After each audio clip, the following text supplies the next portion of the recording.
Yeah, it's done. Rickey hen wreck hen.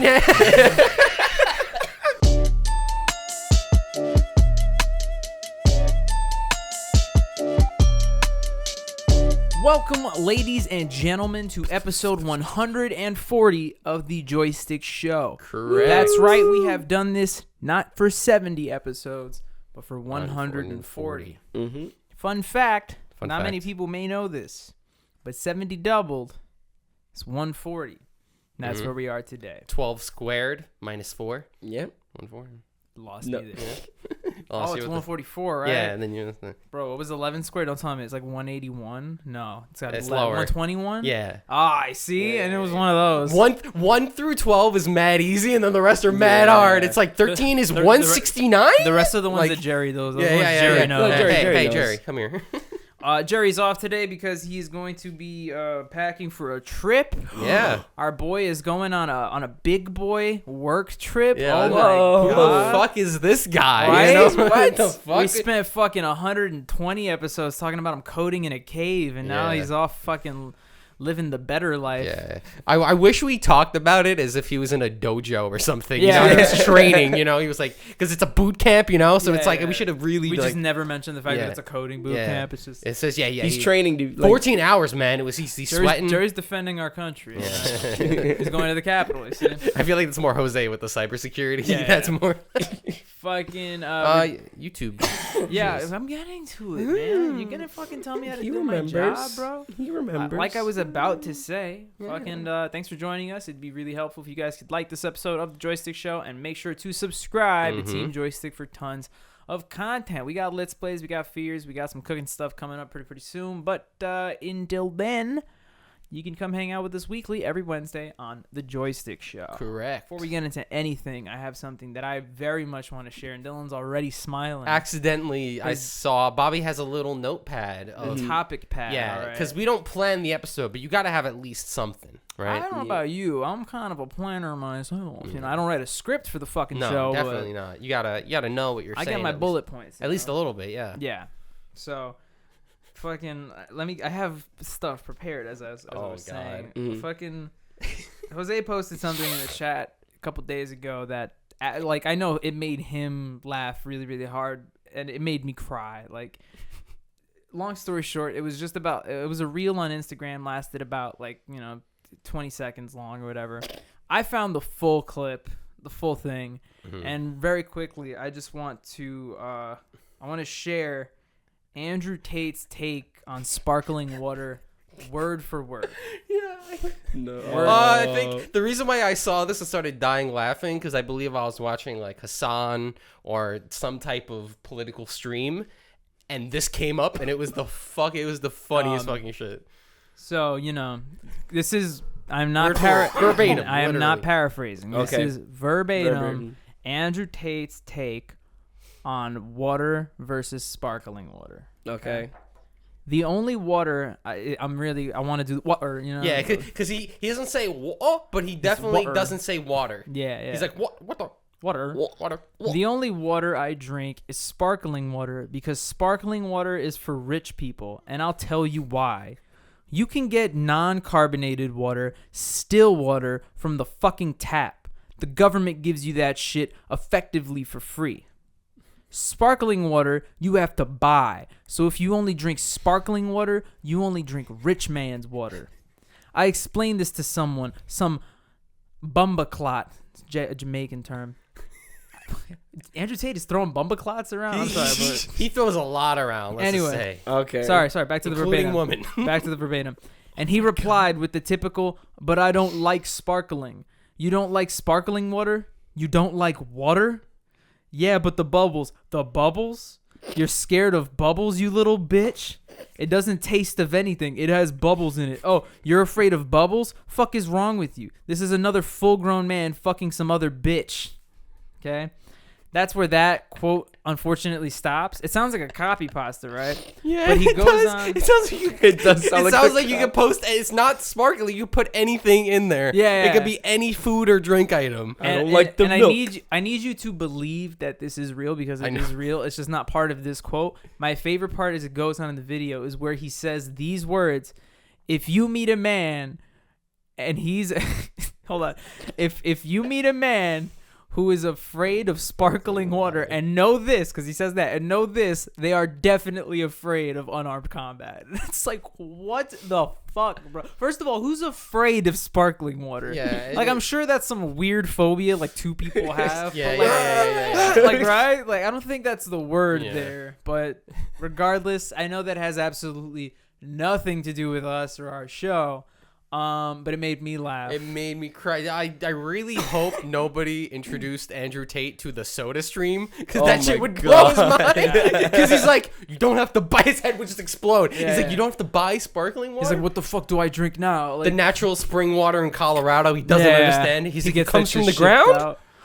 Oh my god. Oh my god. That's the type of shit that like now is like really makes Andrew Tate look stupid, but in his prime, for you, Tate, Andrew Tate, like non-sparkling water, because that's what he would do. He would take any topic and he's like, all right, how can I just make this about manning up? You know, how can I make this about being macho? Being macho. How can I make sparkling versus still about being macho? He did it. Which, if you're being real, sparkling water doesn't sound macho, right? It's the opposite. Yeah, right. It's like the dainty rich drink. It's not like the tough rich drink. Yeah, it sounds like the opposite. I would love to know, like, if I granted you would come up with some dumb fucking comeback anyway, but if I ever heard him say that, I'd be like, so when you were kickboxing and you went back to the corner, did your trainers, did they rehydrate you with sparkling water? Is that what they did? He would have, he would have come up with how he had the animal instinct and how animals, they drink straight from the pond and they don't get their own water. They just find it. Alpha shit.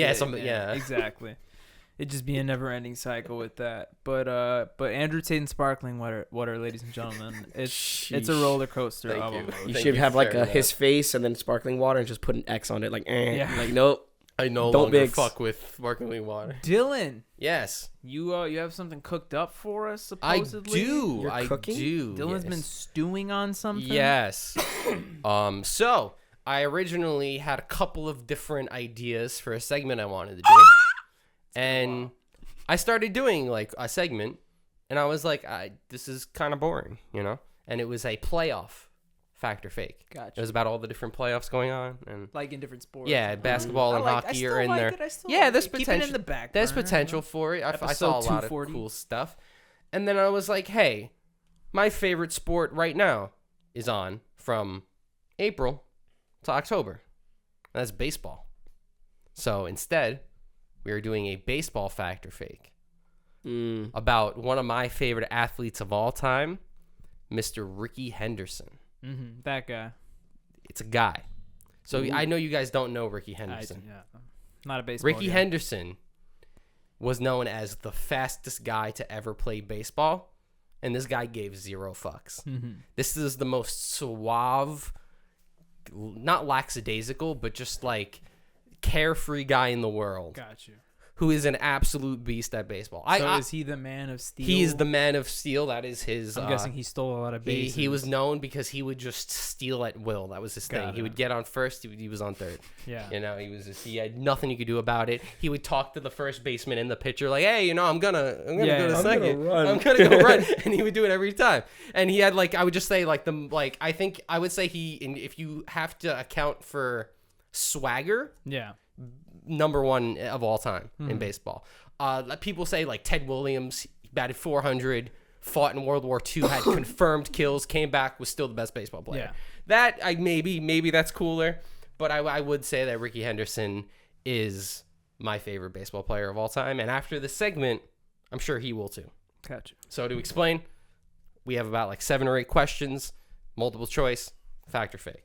It's been a while since we've had one of these. But fact or fake, Rickey Henderson. Yeah. So now I'm just gonna change the format. It's just gonna be trivia, but it's still fact or fake because a lot of the questions are like got you. Which one of these are not? We'll figure it out in editing. Yeah. We'll figure out what the name of the segment is. Yeah. So Rickey was a very eccentric guy. He had a lot of, like I said, he was very full of swagger. He had a lot of different character traits. Which one of these character traits does not belong to Rickey? A. When playing baseball, he would only talk to himself in third person and refer to himself in the third person. B, at every athletics game, he would skip into the outfield to his position from the dugout. C, he stands completely naked in front of a full-length mirror in the locker room 3 hours before the game and repeats Rickey is the best. D, he falsely checks into hotels as famous people. His most common being Richard Pryor. Which are ones that he doesn't do? Yes. It's only one. I'm gonna go with B here. I'm gonna go with C. All I know is that A is 100% true. And then you're gonna go with C? Yeah. Bobby's correct. He does not skip. He actually referred to skipping as a girly thing to do. Wow. I'm sure him and Andrew Tate could talk for a very No, he long wasn't time. like him that, and Andrew but- Tate are cool, I bet. Yeah, no, but it's like imagine if Andrew Tate was cool. That's a bad one, but yeah, he definitely talked to himself in the third person.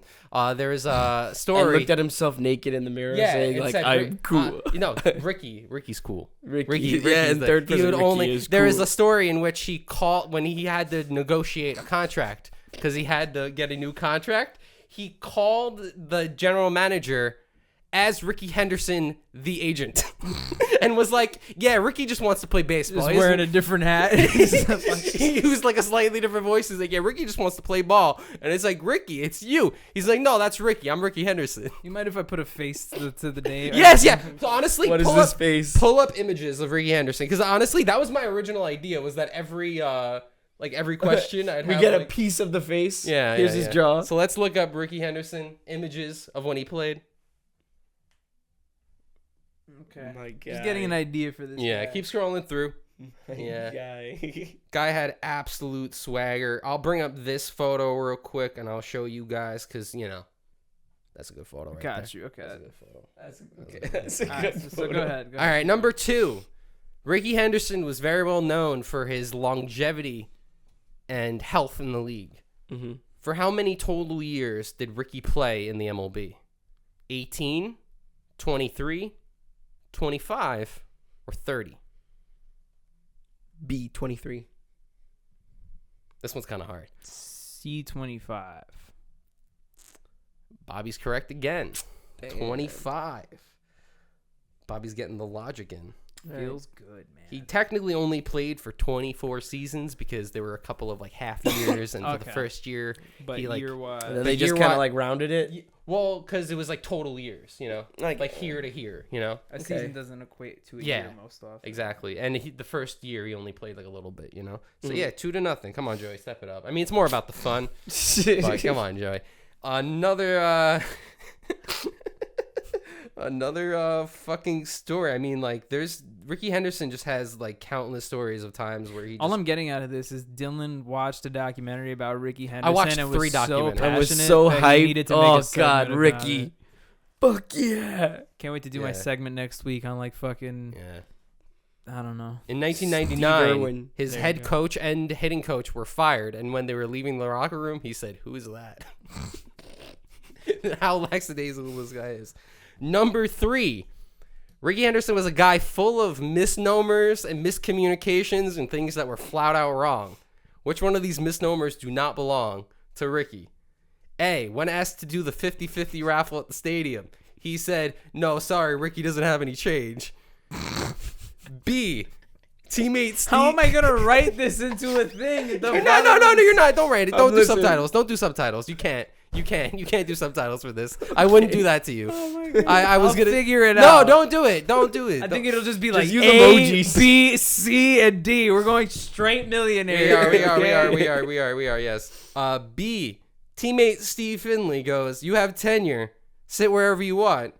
Rickey looks and goes, 10 years. Rickey's been playing for 17. C, guys, I'm not halfway through.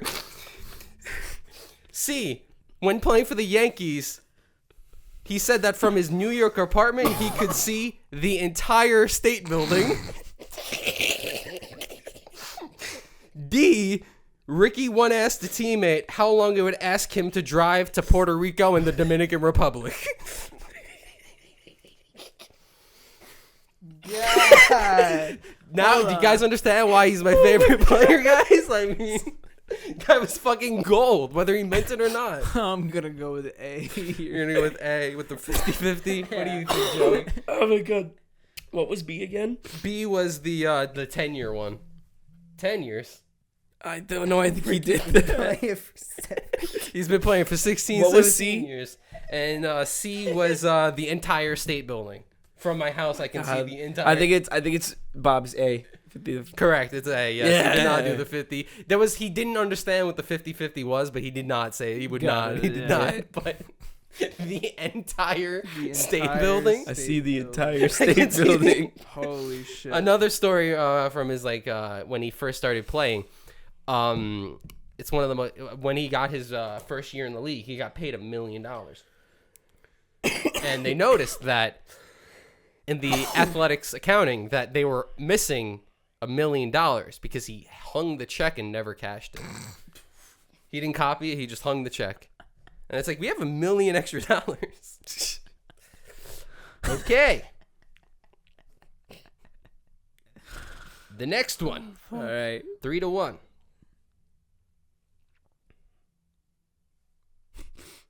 Due to his adoption, Rickey Henderson has 2 middle names. What are they? A. Stansler and Dave. B. Harrison and Steven. C. Ty and Tice. D. Henley and Nelson. Okay, first of all, I was gonna laugh if one of them was Rickey Henderson, but before we go any further, I need to hear them one more time. Please. Okay. Because I need to hear them and then have his name. Oh, I'll do it. Yeah, I'll do it now. Henderson. I'll do it. Rickey Stansler, Dave Henderson. Rickey Harrison, Steven Henderson. Rickey Ty Tice Henderson. Rickey Henley Nelson Henderson. I think it's 2. Or it might be the other way. It might be Nelson. I'm not sure. Can I hear the first 2 one more time? Stansler Dave and Harrison Steven.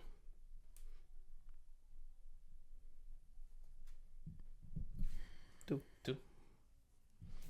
Shit, man. I'm gonna go with A again here. The correct answer is D. Damn, That one sounded too good. And that one is funny because his middle name is Henley because his biological last name was Henley and he's adopted. So they just gave him 2 middle names. Gotcha. So instead of just having his name be Nelson, they did Henley Nelson. Gotcha. And that goes to show that even if you're adopted, you can be a Hall of Fame baseball player. Look at that. And speak about yourself in the third person. Speak about yourself in the third person. Rickey Henderson is a career leader in the entire MLB in 3 different stats. Which stat is he not a leader in? Is it walks, stolen bases, caught stealing, or total runs?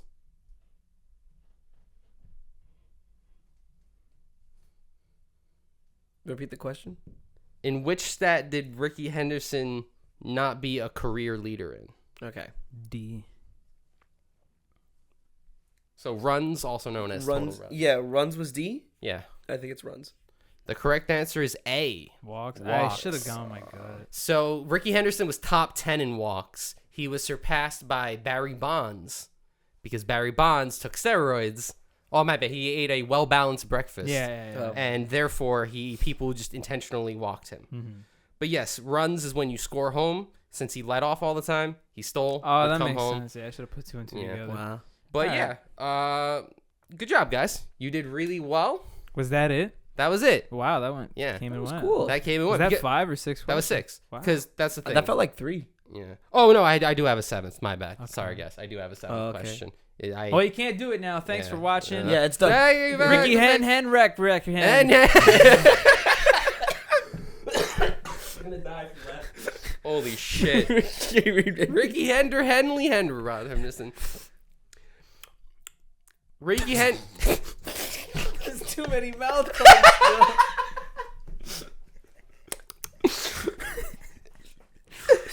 Rickey Henderson is born on a very special holiday.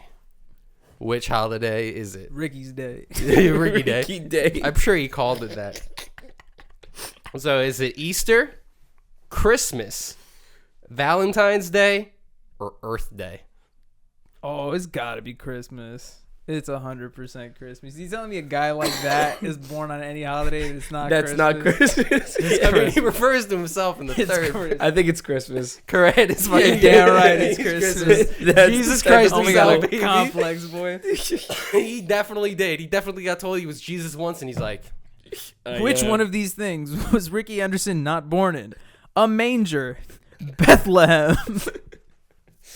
Oh God. and we got the bonus tiebreaker question. Oh Whoa. my God. Which I had to scroll down to find because, Joe, you have no chance to win. Oh, okay. So, I mean, we could either make this double and then you guys can tie, or... I don't care. It doesn't matter. All right. Nobody wins these things. In his final game with the Red Sox, general manager and owner asked what he wanted, which then Rickey pointed at his Mercedes and said, "Your Mercedes."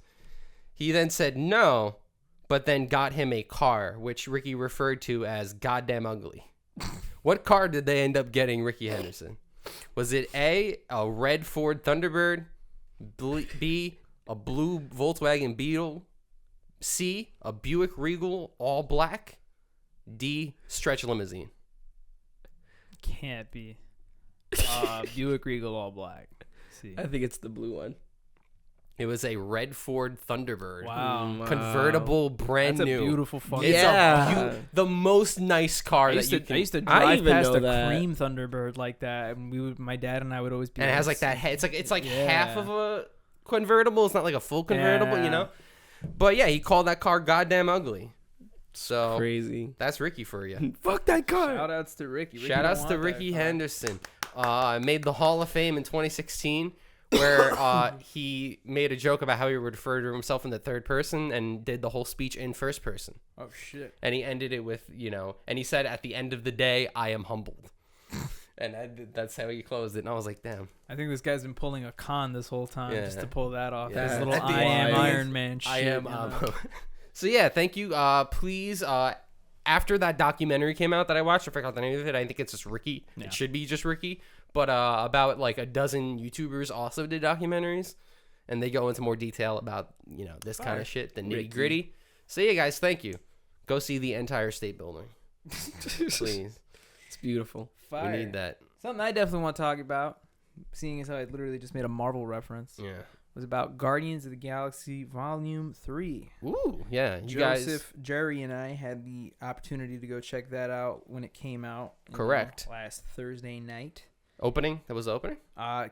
We go to the cool theater, so it comes out the night before it actually comes out. So opening night, I guess. This is going to have spoilers in it, but the way that I have this set up is that I'm actually going to be talking about some stuff spoiler free. And then we'll get to a point where I can talk a little bit more in depth about stuff where I'll put up the warning, and then for the last 2 minutes you can go click the next chapter, and then we'll be talking about I don't know, whatever. Some nonsense. That, Yeah. So, this is why I want to talk about why I think Guardians of the Galaxy 3 is a top 5 Marvel movie, and why it is now my favorite Marvel movie of all time. 100%. Really? Looked at the list. I went down it from Iron Man all the way down here to Volume 3, and this is 100% guaranteed my favorite Marvel movie ever made. I can actually say that. That's why. That's really good. I went through all the trouble ones. We'll get to it. Don't worry. But let's start off here. Okay. Fucking James Gunn, man. Yeah. I did not. I've always had respect for this guy, but I don't think I ever put 2 and 2 together and saw that he's probably my favorite writer-director of all time, because this guy just comes up with some incredible stories and then executes them flawlessly on screen with what his vision was, right? I would put him on par with people like Quentin Tarantino, low-key. Like, low-key, yeah. They have a vision. And they nailed it. They got a vision, bam. And also, like, exactly obviously, how I wanted polar traits. I have so many positive things to say about this movie, but without the ones that I can say without spoiling it, I have them listed. It's in no particular order, so let's go right here. Yeah. Number 1, I don't think I've ever put it together how lovable the cast of the Guardians is compared to the entirety of the rest of the Marvel Cinematic Universe. Mm-hmm. There is a charm to them that really makes you root for them way more than any other hero. And that's not to say that you don't root for Iron Man, that you don't root for Spider-Man, that you don't root for them, but you just always want the Guardians to come out on top. Because if you think about it, they really are the underdogs. Who the fuck would have ever thought that A Guardians of the Galaxy trilogy would be made, and that B, it would be as successful that it is. Personally speaking, I feel like the first Guardians was what got me like back in a little bit. Yeah, right. What got a lot of people back in? Because it was funny, it was lighthearted, it was sci-fi. I mean, it was everything. It was sci-fi. It had guns. Yeah, it was like so there was actual like grit to it. It wasn't just like heroes. It felt like Star Trek. Star Trek. I would watch the fuck out of that show. What's the DVD look like? The DVD box it's cover. Just a truck in space. It's William Shatner in like full garb, but it's like the decals, NASCAR. But it's like Star Trek, but like on crack almost. It's like this crazy, like on acid, like all over the place. But yeah, that was what got me back in. So yeah, the characters are incredibly lovable, and you can't have a cast of lovable characters without a cast of incredible actors. And I wanted to say that I thought that the cast did an incredible job all around. We're gonna get more into it in just a moment, but the movie's incredibly emotional, and every single character, every single cast member in the movie executes it flawlessly.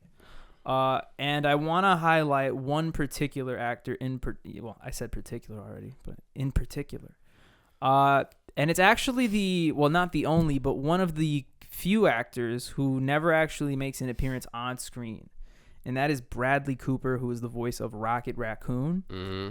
This is like a mini spoiler. The movie centers around Rocket's life very hard. I'm not gonna put the alert for that because I think you can tell by the trailer and stuff like that. It's focus, yeah. But I feel like nobody gives enough props to Bradley Cooper for his voice acting work, considering the voice of Rocket is very far off from his natural speaking voice. Oh, definitely. But in this movie, he does something even further, where he does like young Rocket, and he's able to portray that in like an even, like a childlike manner and stuff like that. Wow. And it's crazy. Like he really makes Rocket feel like he's just a fucking acting raccoon, because he's that good at what he's doing. It's so easy to forget that this is a guy in a green screen suit who's being voiced over by Bradley Cooper 2 months after this shit was filmed. But yeah, I just wanted to throw some fucking flowers his way, because I really think that performance held up the film quite a bit. No, yeah, honestly, super powerful performance from Bradley Cooper, that you can hear the emotion behind his voice, the pain in his voice, and when he's happy and when he's sad is really dope. The movie's funny. All the Guardians movies are funny, but I'd argue this is one of the only movies that's funny when it needs to be, almost, and I'll get to that too in a bit. Considering how emotional you're making this sound, I feel like it needs it really bad. Yeah, you can't throw in a random pop culture reference joke. I have 2 more points to speak positively before we get a little spoiler heavy here. The villain. His name is escaping me. I know he goes by Chuck, but he has a very long name. This is his name. It's all hard for me to pronounce. Great fucking job. Fantastic actor. He was fantastic. Played the High Evolutionary. Just I think a villain that you hate in the first 20 minutes of meeting is a great villain, right? You shouldn't be rooting for this guy. I low-key don't think you should be like, oh, that guy's kind of cool, right? There's no one being like, oh, he's cool. I want to cosplay him. He's like pure evil. He's evil. And it's not even like, not like even like a Hitler type vibe, or maybe it kind of is in a little bit, in a bit of a way, but it's just like an obsession type thing, and it just makes for a very, and we'll talk about it. You'll get the full perspective in a second. This is probably going to make people want them to get the movie spoiled for them. And then last but not least, my last talking point is just, as a filmmaker, this had to be not the only Marvel film, but definitely out of all of the movies, the biggest one that I watched. And I was like so inspired, not even just by like the movie, like the writing and stuff, like the cinematography was out of this world, no pun intended. The music choice was fantastic, The scenes were fucking so cool. Even the scenes that weren't supposed to be action heavy or whatever were just so like, you were in awe like every single time. So, and I think a lot of that, like I mentioned before, goes to James Gunn and his beautiful brain. But if I may now, we are going to spoil Guardians of the Galaxy Volume 3. So if you have not watched the movie, I highly recommend you do that. And then, you can come back and watch the segment. If you still want to watch the Joystick Show, like I said, just click the next chapter. I'll watch the movie 2 months from now and like it. Exactly. Yeah. So, description down, click next chapter. That's how it works. Let's go. Movie's incredibly emotional. Yeah. Before this movie came out, there were a lot of mentions and rumors that not all of the Guardians would make it out alive. Even then, so a lot of people who were in the movies confirmed that this was going to be their last appearances in the MCU, and the movie was being marketed as the Guardians of the Galaxy's final ride together. That being said, who do you think didn't make it, Dylan? Ooh. Well, I mean, they're focusing on Rocky. Rocky, the boxer. Rocky Raccoon. Yeah. So you're gonna go with Rocket? I'll go with like Rocket or Chris Pratt. Yeah. Well, the correct answer is none of them. Okay. They all make it out. Aww. Which I actually thought was a bit shocking. It was a bit surprising. Yeah, especially were they trying? Tricked us. Yeah, were they trying to? Were they trying it's something that happens a lot in the film, because all this marketing, all this press, they know they're playing with you. So I'd argue like just about every single character has one scene when you're like, oh, that's it, they're dead, and then it gets turned around where they come back or whatever, right? But like I mentioned before, the film it relies heavily on the tale of Rocket, and basically to tell that story, very early into the movie, the planet, which is I think Nowhere, which is the head of a giant celestial, which is where the Guardians are like their headquarters now gets attacked by Adam Warlock, and in the attack Rocket gets injured, and they try to put like a med pack on him, which is like some super sci-fi thing that instantly heals him, but he starts like going into cardiac arrest, and he starts like fritzing out. And they find out that Rocket has a failsafe built into him that if somebody tries to repair him or like somebody tries to operate on him, he'll essentially die. Oh, shit. So that kind of sets up this cool, interesting premise where you find out that Rocket is a lot more important than he's been deemed to be this entire time. Long story short, you find out that Rocket was built by the villain, the High Evolutionary, whose whole thing is about evolving species as far as he can to make the perfect species. Oh, so that's the obsession. Yeah. So in the movie, it starts with little like animals. He takes raccoons and otters and does crazy experiments to them. Then he tries to make a race that's like animals but with humanistic traits, and to put them on a planet that he calls Counter Earth. And at the end of the movie, you find out that he's quote unquote perfected a species that's complete. Well, not completely, but is humanistic. They don't have the animal characteristics. They're very smart. The big difference, though, is Rocket is the only creation he's ever made that's low-key smarter than he is. Oh. Because he can figure out shit that the High Evolutionary couldn't figure out. And for someone who's obsessed about creating the perfect species, and being perfect, he didn't know. He's pissed about that. So he wants Rocket back to kill him and to harvest his brain to extract it. Yeah. So that's the villain that gets set up. But, luckily towards the end, the Guardians pull through, they get the failsafe, and they're able to rescue our boy, and he comes back from the quote. Well, the whole movie he's in a coma practically, but he's able to come out for the very end of the film. Nice. But all of the flashback scenes that they did for Rocket were like, holy crap, man. Like, you're literally, honestly speaking, I think you would definitely have a hard time watching those scenes. The whole movie is centered a lot around animals, animal cruelty and stuff like that. And it is really fucking, like, I remember Joey asked me after the movie if I was bawling. And granted, there wasn't a scene where I was, like, bawling, crying. I think every Rocket flashback scene, I had, like, a golf ball in my throat where I was just, like, holding it, and tears, like, were, like, coming down a bit. Because, like I mentioned earlier, to hear that childlike Rocket, who's just a baby raccoon, when he first gets operated on and he gets put in the cage, and his first animal friend asks him how he is, and he goes, hurts, because he can't speak and he doesn't know how to express it. It crushes me. It crushes you. Hurts. Exactly. Later on, there's a really powerful scene where Rocket's only friend dies in front of him right as they're about to escape, and I know you would probably mention it, but the scream that Bradley Cooper does as Rocket is just like, you forget you kind of forget that it's a fucking sci-fi movie. No, you forget that it's a raccoon. You just feel emotion in that scene. Yeah. There's no raccoons, CGI humans. It's just raw emotion. You're just like, fuck, I hear it and feel it. So, the movie ends with the Guardians saving the day, and as they're about to jump off the ship into their home, Star-Lord drops his famous Zune player, has to go back to get it, and he misses the jump and he gets frozen in space. He starts to crystallize and his face starts to swelling up. And I thought he was going to pop. It was kind of weird because everybody was like, oh, I guess this is who's dying in the last 2 minutes of the movie. Even though I was in the movie, like fucking this godlike Adam Warlock character is just sitting off to the side, and needless to say, he flies in and he saves Peter. And that's the end of the action, and it's kind of a cool, like, everybody made it. We're good, nice. Interestingly enough, the movie ends with Florence and the Machine's The Dog Days Are Over, which is kind of a fitting, tribute to the Guardians. It honestly just ends with them dancing on their planet. Like, nice. The fighting's over. Dope. Let's build up now, you know what I mean? Yeah. But to end it, the reason why this is technically the Guardians' last ride together is because this team is disbanding. Yeah. So basically how they explain it is Drax and Nebula are going to be staying on the planet to help, build up the community and stuff. They're going to be the mayors. Mantis goes on her own to see what she's doing. Gamora stays with the Ravagers, which is something I also didn't break. I'm imagining the end of movie. Yeah, no, like this is where they are now. Exactly. And the photo comes up. Very interestingly, something that I've wanted to happen since the very first Guardians movie, Star-Lord actually gets to the opportunity to revisit Earth and to actually meet his grandfather since he was 8 and was abducted from Earth, which is a really emotional scene too. Holy and then shit. Probably the coolest part is where Rocket ends up, and Rocket becomes the official new captain of the Guardians of the Galaxy. Let's fucking go. He's fucking lit. As far as the future of the Guardians, 2 things are for sure. Star-Lord will return as per the end credits scene. They did confirm that there are plans for Chris Pratt's Star-Lord in the future of the MCU.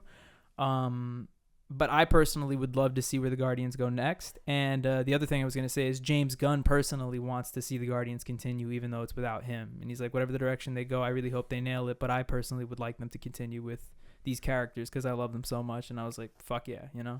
That's awesome. With Gunn's grace and a good director, why not, right? Yeah, I mean, I think James Gunn was just kind of like he must have popped off so hard when when he made this movie. Oh, dude, it's number one right now. Yeah, it's number one this and week. he closes the laptop and he's like, people are saying James Gunn low-key saved the MCU and the DCU in the same fucking year. So I'm honestly excited to see the Flash and later on in the year Blue Beetle to see what he's doing on that side of things. But that was my take on Guardians. And the last thing I just wanted to squeeze in there were the scenes with Chris Pratt and Zoe Saldana's characters of Star-Lord and Gamora were also very, very interesting, considering there's a whole time fuck there where Gamora died in Infinity War, but then she was brought back in Endgame, but she's a different version of Gamora, but she stays around after everybody else is killed in Endgame, so it's not the same Gamora that they went on all these adventures with and that he loved. So he's having to meet her again for the first time. That's crazy. And it sounds crazy, but the way it's acted is honestly it's very emotional. It's kind of painful, low key. Yeah. But it works in this weird way where at the end they don't actually end up together, and it makes sense, right? It's like different person. She's a different person, but they're friends, and I think that's like it was like it hurts, but it was like one of those great choices. You know what I mean? Yeah, makes sense. But that's my 2 cents. I fucking thought that was a fantastic. It was a really good movie. You guys. I feel that it's a really good movie. I think I will give this a 10 out of 10 in my book. It's a pretty steep one. Yeah. Low-key, yeah. Say what you want, but this one's a masterpiece for me. So. I think it is. You know what's funny? I remember when the movie ended and they were dancing to The Dog Days Are Over. I kind of was like, this is kind of like an ending of a kid's movie when they kill the villain and they're all like, now let's dance to the pop song. But it also felt fitting for this kind of movie because the credits to both the first and second movie had Groot dancing. Yeah. So I'm like, you got to end it with, well, whoever the first character to start dancing, it's Groot. Yeah, right. Like, that's the character you got to start the dances with, and it's him. But fucking awesome movie. I honestly really do want to see it again. I'm excited to see it again. And I hope this jumpstarts a new trend in the MCU where we can get some fucking unique, creative Marvel movies that weren't the last 3 pieces of shit we had to deal with. But I mean, I don't think I saw those. Thor: Love and Thunder, Multiverse of Madness. No. Fucking, I forgot what Did the not third one was. Did not watch. Quantumanium? Yeah, it's a man. Quantumanium. No, I didn't watch. Yeah. I didn't watch. Yeah, those. it's kind of been a rusty slope. Yeah. Yeah. But Yeah. I mean, you don't have to. Yeah. The only one I would say is Quantumania is kind of fun. Okay. It's not amazing, but it's fun. I'll give you that. Haven't watched a single Ant-Man. Yeah, really? No. They're like the family movies of the MCU. I heard they were good though. They feel like family movies. No, that's literally what they are. They're like marketed towards families. Yeah, as well, the other ones have more action heavy. Like the first Ant-Man movie is a heist movie. It's not even like like a going against someone. Yeah, they're written to be more like lighthearted. That's why when this third one came out, they were like, oh, because it's a little more seriously toned. But like, you kids are now grown up. Yeah, you right? can handle the scary. You're now a teenager. You'll like the edge. You'll handle the Ant-Man edge. Another thing that I watched with somebody in Team Joystick, but that wasn't Joey, and that wasn't Jerry. Oh. It was you. Oh. last week after the podcast, we watched John Mulaney's newest special. We did. Baby J. And Yeah. It's rough that we've had to wait this long to talk about it, but I definitely did want to talk about it. First off, did you see this by any chance? No, but I saw the poster and I was Do like, you like watch John it. Mulaney? I think he's kind of funny. His dry If you humor. think John Mulaney is kind of funny, watch this special. Yeah. I had the honor of watching this from the bleachers at Madison Square Garden, which doesn't sound great, but I mean, I'll do it in a heartbeat. yeah. I'm fine with that. I think they were originally supposed to I think what happened was Mulaney did a recording for 3 different locations, and then he picked whichever one was best. That happens all the time. Yeah. So we had to lock our phones away. Everyone was pissed that they had to put their phone and lock it or mute it or whatever. But yeah, he ended up using the Boston one, I believe, and it was more fitting because he's from there. So he's from the Massachusetts area. Bro, fucking. If anybody doesn't know who John Mulaney is, like TLDR, very, very successful comedian who's been around for like almost 20 years at this point. You know, we've been watching him since He's been around since like 8th grade. You know, Yeah. Very famously known as being an SNL writer. He Yeah. had his own show for a little bit, but he's mainly stand-up comedian, and he's a very well-known stand-up. The Netflix king, if you will, for a while. Yeah, and like also like the late night king as well. Like Yeah, he's yeah. friends with all the late night guys because they were all from SNL anyway. And a fun fact: creator of Bill Hader's famous Stefan character. Yes. Yeah. Yes. But Those are so funny. yeah, bro. John Mulaney's just kind of known as being this like very vibrant. I always say he emanates like old New York, even though he's not from here. No, he's fast like, talking. He's old new. He looks like kind of like the hip guy in New York. That guy's son. Yeah. Like because he had like a baby face. He always looks younger than he was. But nobody knew that he had a severe addiction to a lot of drugs. The dark side. A lot of drugs. John Mulaney was addicted to Percocet and Xanax and Ritalin and Adderall and cocaine. He did Valium. He did like every benzo. What? Like Yes. yeah, he did every drug. He Yeah. had a severe drug addiction, so much so it got to the point where a group of his closest friends, who also happened to be star-studded comedians, did an intervention for him to help him. He ended up going to rehabilitation for several months, got divorced from his wife of like 5+ years, ended up dating Olivia Munn. Then they had a baby together, his first child. Which, like they say, after rehab, you shouldn't do that, and he immediately did that. But, oh my god! But regardless, this was the first opportunity that John had to speak his life and his truth in his art form, and it's honestly one of the funniest and introspective comedy specials I've ever seen, and it never once does it get emotional. He never nails it. once he nails it, and not in a way that's like, so what? Like, he very much knows he's the villain in his own story, and he lets you know it. But in a way that's just fucking so funny, so incredibly done. Yeah, and I think it's just the way that because I thought I had he lived up to the expectations, especially seeing this live, because everyone going in with the same idea. It's holy shit, this guy did a lot in 2 years. Yeah, we didn't know. Especially we were all like locked away during COVID and stuff. It's like, oh, it turned out this guy had a severe drug addiction, went crazy during COVID, and then ended up having to go through all this stuff.